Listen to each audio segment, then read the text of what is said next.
One of the worst things that happened to me after my accident was the day they told me I would never be able to walk again. It was horrendous, devastating. If you take risks on site, it might be you next.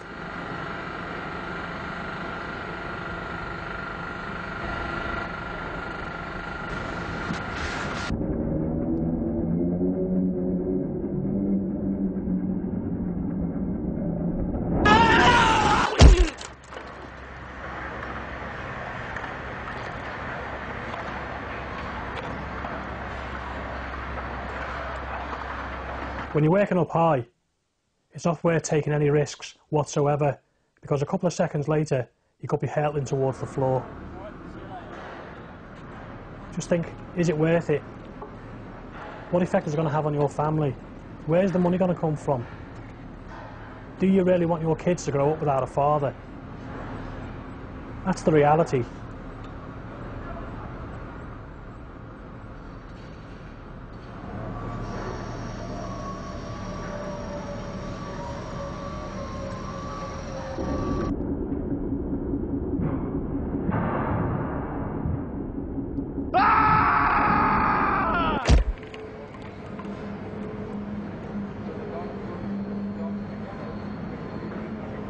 Don't take risks.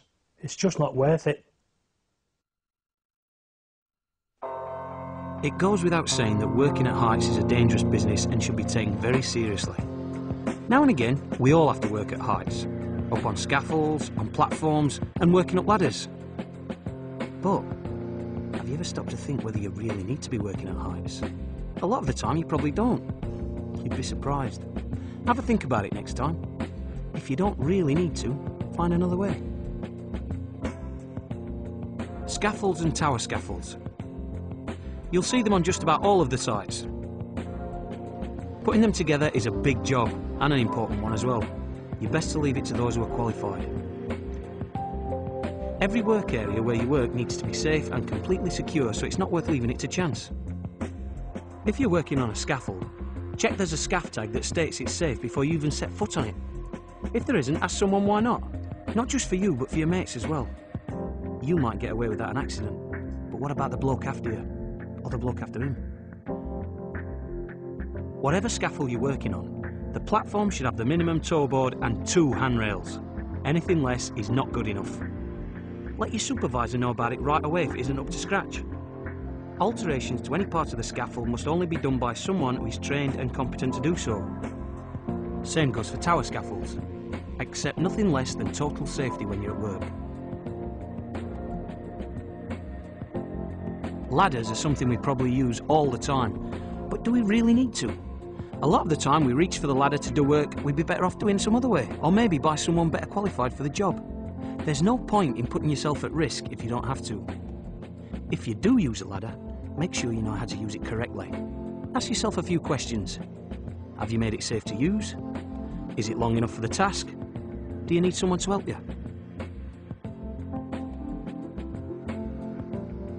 It's more than likely some of you have worked on MUPs, or mobile elevated working platforms. If you have, or if you're going to, you must be trained and competent to operate them. One thing you can do is make sure you're using your harness according to the manufacturer's recommendations.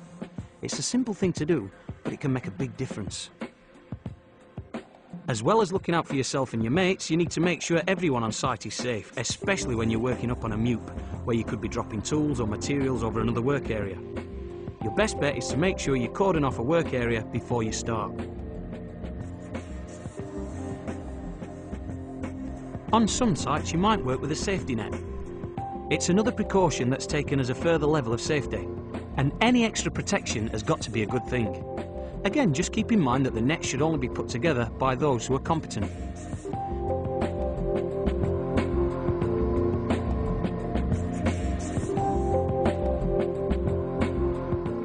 You always see excavations around the sites. They're part and parcel of the work that goes on around the project. Any excavation should be properly protected with barriers and safety observed when working or moving around them. Excavations are potentially very hazardous, with severe drops and pits containing rebar and other very dangerous materials. Safety harnesses should be a last resort of protection when working at height, but if you do need to wear a harness, Make sure you've been fully trained. You should do a visual inspection every day with a competent person recording all full inspections every 6 months. If there's an emergency and you've fallen, it's estimated you'll have about 10 to 15 minutes before it becomes life-threatening and the harness begins cutting off your blood supply. You need to act fast but safely if you see someone fall. Make sure you know how to effect a successful rescue plan and move quickly. If you don't know what your rescue plan is, ask your supervisor. Your mate's life might depend on it. Make sure you're happy with every part of your harness and where you're going to be fixing it onto your workplace. Know where your clipping on points are. Are they stable and secure? Working at height kills more people each year in the construction industry than any other workplace accident. So remember, your safety is the #1 priority. It's easy to let a few things slip sometimes. Maybe you thought you didn't need that harness. Maybe you should have asked your mate to help you out with that ladder. It's not just your life you're affecting. It's the life of your family, your mates. Don't take the risk.